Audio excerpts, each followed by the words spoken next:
Wife Anjum Shaheen जो है, जो इंटरमीडिएट पास है, इसको एक सरकारी नौकरी अगर देंगे आप तो मैं आपका ममनून और मशकूर रहूंगा।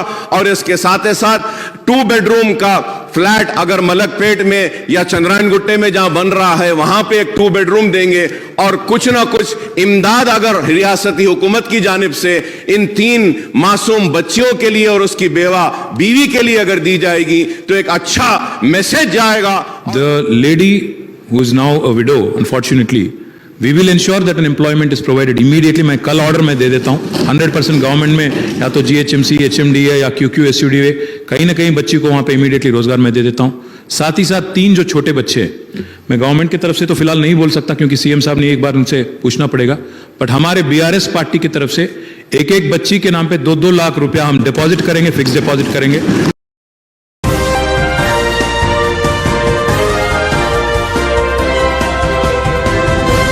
कायद और कयादत में क्या फर्क है, इस वीडियो के जरिए मैं आप लोगों को समझाने की कोशिश करूंगा। इस वीडियो में अंत तक आप लोग बने रहिएगा क्योंकि कुछ ऐसी तस्वीरें आपके सामने रखूंगा जो तमाम लोगों की आंखें खोल दे। क्योंकि आपको याद है कि किस तरीके से एक आतंकी चेतन सिंह RPF का जवान 4 लोगों को मौत के घाट उतार देता है और 3 लोगों को सिर्फ इसलिए मौत के घाट उतारता है कि उनकी लंबी दाढ़ी थी, सर पर टोपी थी, वो मुसलमान थे, इसलिए गोली मारता है। और गोली मारते ही कहता है इस देश में रहना है मोदी योगी कहना है। इसी को लेकर के तेलंगाना विधानसभा में अकबरुद्दीन ओवैसी ने अपनी बात को रखा।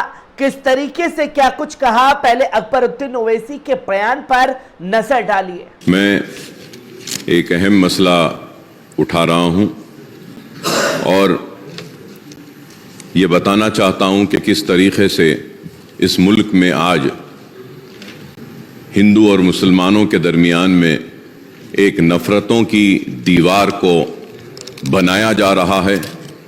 उनके जहनों को, दिलों को बांटने की कोशिश की जा रही है और उनके जहनों को इस तरीके से करप्ट कर दिया जा रहा है कि वो एक दूसरे के दुश्मन बन जाएं, रेडिकलाइज कर दिया जा रहा है। और इसी रेडिकलाइजेशन का एक जीती जागती मिसाल हमारे सामने हालिया अरसे में पेश आई।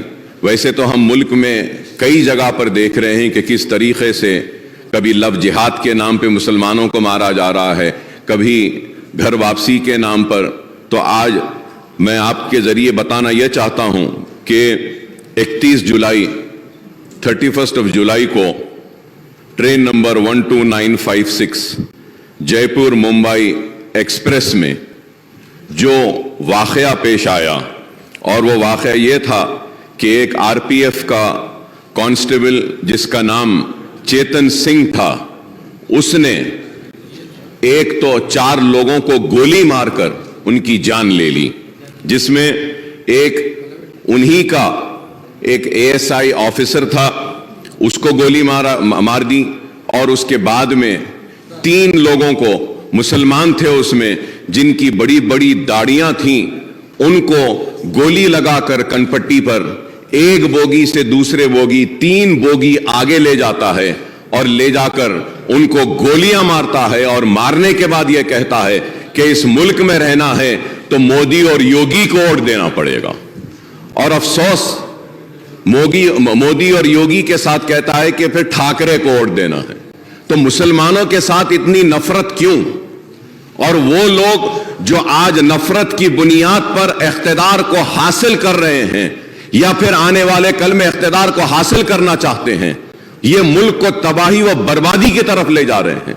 स्पीकर साहब, मैं ये कहना चाहता हूं कि उन 3 मुसलमानों में एक मुसलमान शहर हैदराबाद से ताल्लुक रखता था और उस मुसलमान का नाम था सैफुद्दीन। वह सैफुद्दीन अजमेर की दरगाह को गया था, वहां पे उसमें दरगाह में जियारत की और अपने मालिक एक छोटे से मोबाइल की दुकान में काम करता है, अपने मालिक के साथ अजमेर को गया और उसका सेठ, उसका मालिक उसके साथ में है, वो गैर मुस्लिम है, तो वो परेशान होकर उनकी फैमिली को बोलता है कि हम बॉम्बे पहुंच गए हैं, उतर गए हैं, लेकिन ये बच्चा नहीं है।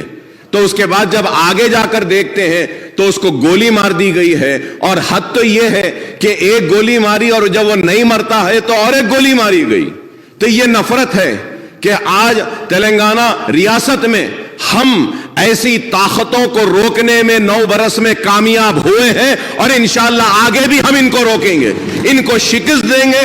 हम इनको बताएंगे कि तेलंगाना में हिंदू मुसलमान आपस में मोहब्बत के साथ रहता है, और आज मुल्क को क्या चाहिए? मुल्क को तरक्की चाहिए, मुल्क को खुशहाली चाहिए, मुल्क को बेरोजगारी का खात्मा चाहिए। आज इसके ऊपर तवज्जो नहीं है, बस सिर्फ नफरत नफरत नफरत की बात करते हैं। तो मैं आपके जरिए हुकूमत से मैं दरखास्त करता हूं, रिक्वेस्ट करता हूं कि सैफुद्दीन जो बाजारघाट में रहता है, उसके 3 लड़कियां हैं। एक सबसे बड़ी लड़की 6 साल की, दूसरी लड़की 3.5 साल की, और तीसरी लड़की सिर्फ 6 महीने की है। तो मैं आपके जरिए हुकूमत से दरखास्त करूंगा कि इसकी बीवी जो इसकी वाइफ अंजुम शाहीन जो है, जो इंटरमीडिएट पास है, इसको एक सरकारी नौकरी अगर देंगे आप, तो मैं आपका ममनून और मशकूर रहूंगा।